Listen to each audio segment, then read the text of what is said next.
नमस्कार दोस्तों, बहुत बहुत स्वागत है आपका हमारे आज के इस वीडियो में। और दोस्तों, आज हम लोग बात करने वाले हैं क्लास 11 पे। और आज का हमारा टॉपिक रहेगा सेट्स।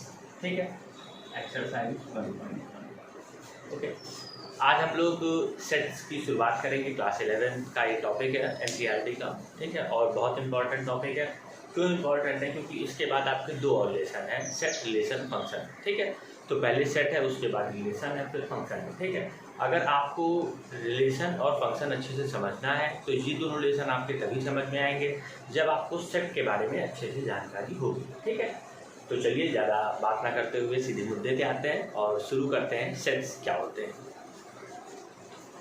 तो देखिए, सेट के बारे में मैं आपको इतना कहूँगा, वेल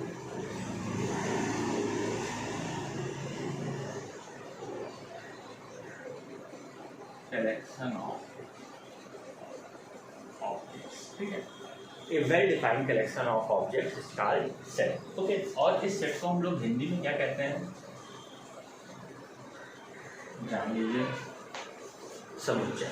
ठीक है, समुच्चय का मतलब क्या होता है? ग्रुप। जैसे कोई चीज़ हमारी ग्रुप में है। ठीक है, तो सेट्स के बारे में अगर हम लोग जानना चाहें तो सेट्स को कैसे डिफाइन कर सकते हैं कि A well defined collection of object is called set. ठीक है, तो ये तो डिफिनीशन की बात हो गई। अब प्रैक्टिकली समझते हैं कि क्या चीज़ सेट होती है और क्या चीज़ सेट नहीं होती है। ठीक है, तो आसान शब्दों में आप ये समझिए कि कोई भी चीज़ अगर हमें ग्रुप में लेनी है, ठीक है, तो हम उसको सेट के रूप में लिख सकते हैं आराम से। ठीक है, अगर कोई चीज़ बहुत बड़ी है तो भी फर्क नहीं पड़ता, तब भी हम लोग उसको लिख सकते हैं। ठीक है, जैसे नेचुरल नंबर। अब नेचुरल नंबर का कोई अंत नहीं है, ये चलते ही चले जाते हैं। ठीक है, तो एक तरह से इनफाइनाइट नंबर है, बट फिर भी हम इसको सेट के रूप में रिप्रेजेंट कर सकते हैं। ओके, अभी जैसे हम लोग इस पे ज़्यादा ध्यान देते हैं शुरू में कि क्या चीज़ हमारी सेट नहीं हो सकती है। ठीक है, तो आपको ये बात आराम से समझ में आएगी कि क्या चीज़ सेट हमारी हो सकती है। ठीक है, जैसे हमने कहा कि कलेक्शन ऑफ, एक एग्जांपल लेते हैं, collection of all student in class 11। हमने कहा कि 11th क्लास के सारे बच्चों का एक सेट बनाया जाए, तो क्या बन सकता है? बिल्कुल बन सकता है भाई। जितने लोग हैं सबका नाम लिखेंगे कॉमा करके और एक सेट बना देंगे भाई हम लोग। ठीक है, और उसके बाद जैसे हमने कहा कि collection of good boys in your class 11। अब हमने कहा कि आप क्या करो कि गुड बॉय का सेट बना दो, तो सुनने में लगता है कि हाँ उसका भाई सेट बन सकता है, जो अच्छे बच्चे हों उनका एक सेट बना दिया जाए। बट नहीं, ये जो गुड बॉय है ये हमारा वेल डिफाइंड नहीं है। ठीक है, जैसे हम यहाँ पे कहें गुड बॉय, हम कहें ब्यूटीफुल गर्ल, बैड बॉय। ठीक है, इस तरह से अगर हम कोई भी चीज़ इस तरह से लिखें कि वो वेल डिफाइंड ना हो, तो वो हमारी क्या होती है? वो हमारी सेट नहीं होती है। ठीक है, एक आसान शब्दों में ऐसे समझिए कि जैसे मान लीजिए हम आपके क्लास में गए। ठीक है, हमने कहा कि इस क्लास के जो भी अच्छे स्टूडेंट हैं उनका एक सेट बनाओ। ठीक है, अब कोई बच्चा गया, हमने 5 बच्चों को भेजा कि जो भाई जो अच्छे बच्चे हैं उनका सेट बना लो। ठीक है, पर क्या इस बात की गारंटी है कि वो 5 बच्चे एक ही चीज़ का सेट बनाएंगे? हो सकता है किसी की नज़र में कोई अच्छा हो, किसी की नज़र में कोई अच्छा हो, तो ये बात तय नहीं हो पाएगी, मतलब एकदम 100% कि किसको हमें लेना था ग्रुप के अंदर। ठीक है, जैसे हमने कहा कि the set of best Indian cricket team player. Okay, तो अब इंडियन क्रिकेट टीम का तो सेट बन सकता है। अगर हम कहे होते कि set of all player in Indian cricket team, तो इसका सेट आप आराम से बना सकते हैं। ठीक है, पूरे वर्ल्ड के क्रिकेट प्लेयर की का अगर सेट बनाना है तो वो भी बना सकते हैं, क्योंकि हर आदमी वही बनाएगा। ठीक है, बट अभी हमने कहा कि सबसे अच्छे 3 प्लेयर का सेट बनाइए आप क्रिकेट के। ठीक है, अब आपने कोई 3 प्लेयर चुने, ठीक है, मैंने कोई 3 प्लेयर चुने, किसी और ने कोई और 3 प्लेयर चुने। इट मीन्स ये पक्का नहीं है कि सबके लिए कौन से 3 प्लेयर बेस्ट होंगे, ठीक है। तो यहाँ पे सबका जो मतलब एक तरह से डिसीजन होगा वो अलग अलग हो जाएगा। बट जैसे हमने कहा कि पिछले मैच में जिसने सेंचुरी मारी हो उनका सेट बनाया जाए, तो ये बन सकता है, क्योंकि अब हर आदमी क्या करेगा, एक ही बनाएगा। हमने आपकी क्लास में कहा कि रोल नंबर 5 to 11 का सेट बनाओ, तो अब ये वेल डिफाइन है। अब कोई भी जाएगा तो वो वही सेट बनाएगा जो सब लोग बनाएंगे। तो इसको आप, मुझे उम्मीद है कि समझ गए होंगे कि वेल डिफाइंड चीज़ क्या होती है, कि अगर 10 लोग उस चीज़ का सेट बनाएं तो 10 लोग वही सेट बनाएं, ठीक है। जैसे हमने आपकी क्लास में कहा कि ऑड नंबर्स पे जिनके रोल नंबर है उनका सेट बनाएं, तो अब चाहे हम बनाएं, चाहे आप बनाएं, चाहे कोई बनाए, सेट हमारा एक ही बनेगा, ठीक है। तो इस तरह से जो सेट, हम उन्हीं चीज़ों को कह सकते हैं जो हमारी वेल डिफाइंड हो, ठीक है। इट मीन्स ऐसा नहीं कि गुड बैड ऐसी चीज़ों का हम सेट बनाते हैं, नहीं, क्योंकि गुड बैड सबके लिए अलग अलग होता है। तो जो चीज़ सबके लिए अलग अलग होती है तो वो चीज़ हमारी सेट नहीं होती है दोस्तों, ठीक है। तो उम्मीद है समझ गए होंगे आप लोग कि क्या चीज़ हमारी सेट होती है और क्या चीज़ नहीं होती है।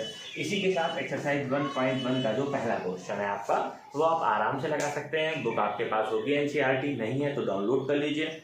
अभी बुक पे के क्वेश्चन मैं भी ले लूँगा, तो 1-2 क्वेश्चन बताने की कोशिश करता हूँ, टाइम रहा तो। बाकी आप क्वेश्चन नंबर 1 एक्सरसाइज 1.1 का ट्राई कीजिएगा। मेरी बात को ध्यान रखिएगा कि ऐसी चीज़ सेट होगी जो वेल डिफाइंड होगी, ठीक है। उसमें कोई किंतु परंतु नहीं होगा, ठीक है। बट अगर कहीं पे कुछ ऐसा है कि थोड़ा डाउट आ रहा है, ठीक है, तो वहाँ पे फिर वो चीज़ सेट हमारी नहीं होती है, ठीक है। तो इसी के साथ आपके जो पहले पार्ट के 5-6 पहले पार्ट में है क्वेश्चन, वो सारे क्वेश्चन आप आराम से लगा सकते हैं, ठीक है दोस्तों। इसके बाद जो इस एक्सरसाइज में दूसरा इंपॉर्टेंट टॉपिक है वो है हमारा क्या, वो है हमारा representation of set. How can we represent set, okay. तो चलिए समझते हैं।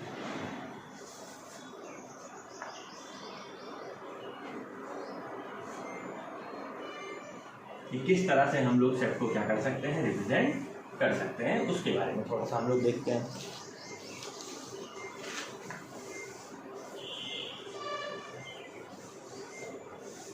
और कितने मेथड होते हैं इसको प्रूव करने के, उस पर भी हम लोग थोड़ा सा ध्यान देंगे, ठीक है। तो अब हम लोग देखते हैं रिप्रेजेंटेशन ऑफ सेट, ठीक है। अब जैसे मैंने आपसे कहा कि आप अपने क्लास के बच्चों का सेट बना सकते हैं, इवन नंबर वालों का बना सकते हैं, ऑड नंबर वालों का बना सकते हैं, सबका बना सकते हैं। बट अब उस सेट को हम लिखेंगे किस तरह से, भाई लिखने का भी तो कोई तरीका होता होगा। तो किस तरह से हम अपने सेट को लिख सकते हैं, तो उसके 2 मेथड होते हैं, ठीक है। एक होता है रोस्टर और एक होता है दोस्तों set.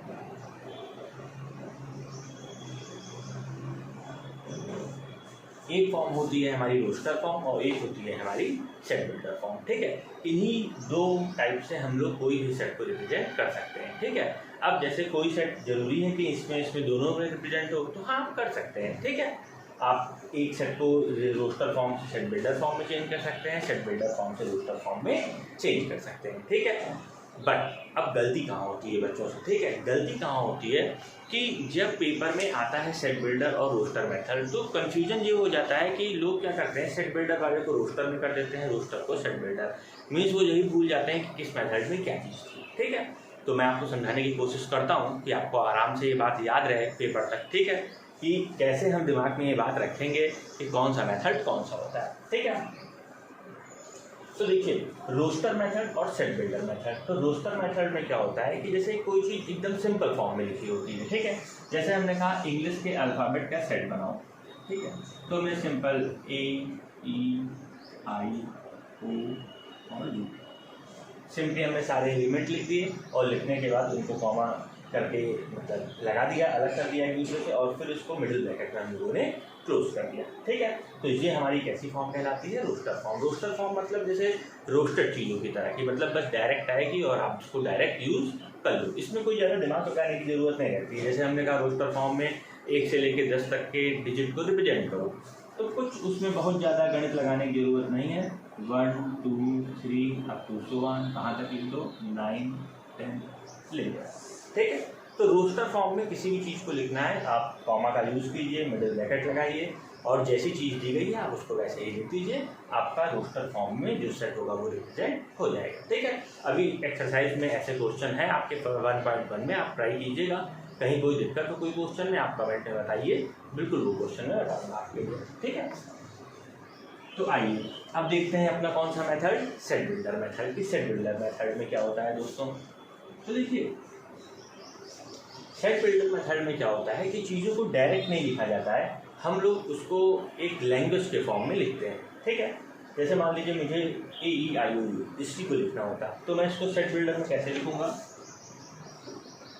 X such that x, ये जो दो बिंदी होती हैं इनको सच दैट बोला जाता है, और बुक में कहीं कहीं पे मतलब अलग अलग बुक में अलग अलग होता है, तो सच दैट का निशान ऐसे भी बनाया जाता है। ठीक है, दोनों सही होते हैं, आपका जो मन है आप वो बना लो। ठीक है, और फिर इसको रिप्रेजेंट करने का भी जैसे कोई एक तरीका नहीं है। ठीक है, कि आपने कोई एक चीज़ जान ली और बस उसी के लकीर के फकीर बन गए, ऐसा नहीं है। ठीक है, आप लोग इसको कई तरीके से रिप्रेजेंट कर सकते हैं और वो सही होता है। ठीक है, जैसे कुछ जगह पे x बिलोंग्स टू, अब ये क्या है, ये वॉवेल है हमारे इंग्लिश अल्फ़ाबेट के, तो हम लोग सीधे लिख लेंगे वॉवेल ऑफ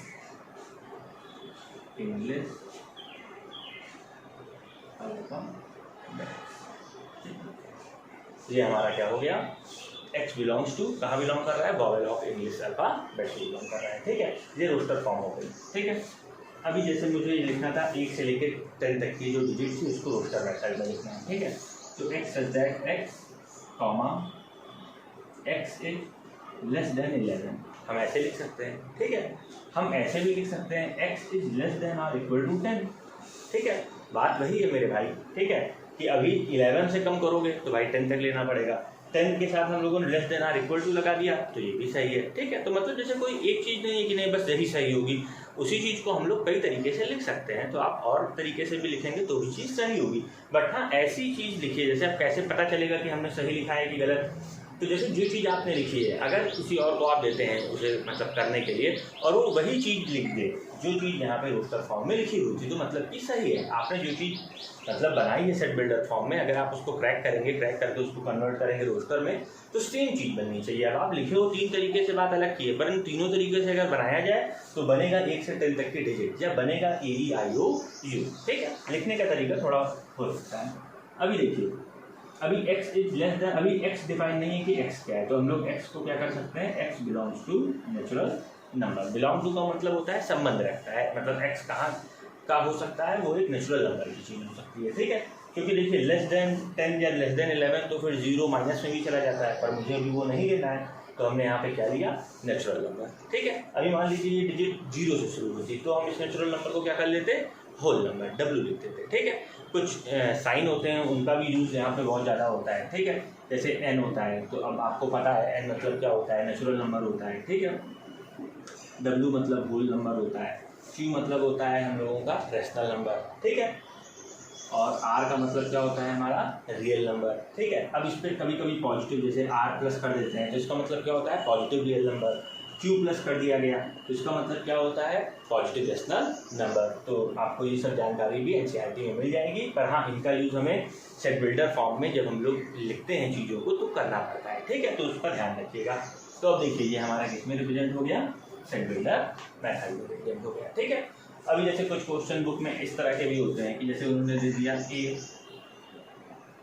1 2 3 4 5, अब फिर पूछेगा कि 3 बिलोंग्स टू A। ठीक है, क्या A जो है वो जो 3A है उसमें क्या 3 बिलोंग करता है, तो देखो भाई देख लो 1 2 3 4 5 3 आ रहा है, A में A आ रहा है तो मतलब 3 बिलोंग टू A। पर अब जैसे यहाँ पे लिख लो 6, अब 6 तो यहाँ A में नहीं है तो इसको क्या पढ़ा जाएगा, डज नॉट बिलोंग टू, तो ये क्या हो जाएगा, 6 does not belong to A। Okay, तो इस तरह से ये बिलोंग टू का साइन होता है और ये डज नॉट बिलोंग टू का साइन होता है। ठीक है, अभी सेट बिल्डर मेथड में अगर आपका कोई क्वेश्चन है आप पूछना चाहते हो तो बिल्कुल पूछो। ठीक है, एक आध एग्जांपल और दे देता हूँ आप लोगों को, जैसे 2 4 6 डॉट डॉट डॉट, ये जैसे मैंने क्या बना दिया, ये मैंने बना दिया एक इवन नंबर की सीरीज बना दिया। ठीक है, अभी इसको मुझे अगर लिखना है सेट बिल्डर मेथड में, ठीक है, तो कैसे लिखा जाएगा, देखिए x सच दैट x। ठीक है, x सच दैट x मतलब कि x क्या है हमारा, comma x belong to 2n। ठीक है। x कहाँ बिलोंग कर रहा है दोस्तों, टू n से बिलोंग कर रहा है, ठीक है। अब ये n क्या है भाई, तो n आप लोग समझ रहे हो n क्या है, n क्या है 1 2 3 4 5 है, वैल्यू रखते जाएंगे n की, 2 से मल्टीप्लाई करेंगे और मल्टीप्लाई करेंगे तो हमारी ये जो इवन नंबर है वो हमें मिलते जाएंगे, ठीक है। तो अब आगे हमको यहाँ पे क्या करना पड़ेगा, n को भी डिफाइन करना पड़ेगा कि ये n क्या चीज़ है, ये होल नंबर है कि रेशनल नंबर है कि रियल नंबर है, क्या माना है आपने, ठीक है। तो अभी अगर हम होल नंबर रखेंगे तो गड़बड़ हो जाएगी, क्यों, क्योंकि अगर 0 रखेंगे तो 2 का मल्टीप्लाई 0 में करेंगे 0 आ जाएगा, और यहाँ पे सेट में कहीं 0 नहीं है। अगर होता तो हम लोग क्या करते, होल नंबर पे चले जाते, ठीक है। बट अभी हम लोग कहाँ जाएंगे, नेचुरल नंबर पे, ठीक है। और यहाँ पे आप इक्वल भी लगा सकते हो, ज़्यादा अच्छा लगेगा, ठीक है। x is equal to 2n और n कहाँ बिलोंग कर रहा है, नेचुरल नंबर में। अब आप नेचुरल नंबर की वैल्यू यहाँ रखते जाओ 1 2 3 4, तो 2 1 जा 2, 2 2 जा 4, 2 3 जा 6, अब 2 चलता जाएगा, ठीक है। मान लीजिए कहीं इसकी लिमिट लगी होती, मान लीजिए 50 तक होता, तो फिर यहाँ पे हम लोग इस चीज़ को डिस्क्राइब करते कि कैसे हुआ, ठीक है। तो कुल मिला के तरीका बस इतना है कि आपको x कॉमा और फिर उस चीज़ को डिफाइन करना है कि x क्या है हमारा, उसमें अगर कोई चीज़ आ रही है तो फिर आपको ये डिफाइन करना है कि वो इनमें से क्या है, हमारा रेशनल नंबर है, रियल नंबर है, क्या चीज़ है, ठीक है। और रोस्टर मेथड में तो कोई दिक्कत वाली बात ही नहीं है, आप सीधे सीधे देख सकते हैं और समझ सकते हैं कि जो चीज़ जैसी कही जाए बिल्कुल वैसी आप लिख दीजिए, आपको कोई दिक्कत नहीं होगी, ठीक है। तो इसके साथ आपका ये इतना जो पार्ट था वो भी आपका फिनिश हो गया है, ठीक है। अब ये जो एक्सरसाइज है आपकी 1.1, ये जो 1.1 थी, ये पूरी की पूरी इससे आप लोग आराम से लगा सकते हो, कहीं कोई दिक्कत नहीं आएगी, ठीक है। अगले वीडियो में हम लोग फिर मिलेंगे और अगले वीडियो में हम लोग बात करेंगे जैसे टाइप ऑफ सेट्स की, कि सेट के कितने टाइप होते हैं हम लोगों के, ठीक है। जैसे फाइनाइट सेट होता है, इनफाइनाइट सेट होता है, पावर सेट होता है, यूनिवर्सल सेट होता है, तो इस तरह से हम लोग जो भी टाइप ऑफ सेट होते हैं, ठीक है, उस पर बात करेंगे। उसके बाद जो अगला टॉपिक आएगा हम लोगों का वो आएगा वेन डायग्राम, फिर हम लोग वेन डायग्राम पे बात करेंगे, फिर यूनियन ऑफ सेट क्या होता है, इंटरसेक्शन ऑफ सेट क्या होता है, सबसेट्स क्या होते हैं, सबसे इंपॉर्टेंट टॉपिक है इसका सबसेट्स, उस पर थोड़ा सा ध्यान देना रहेगा, ठीक है।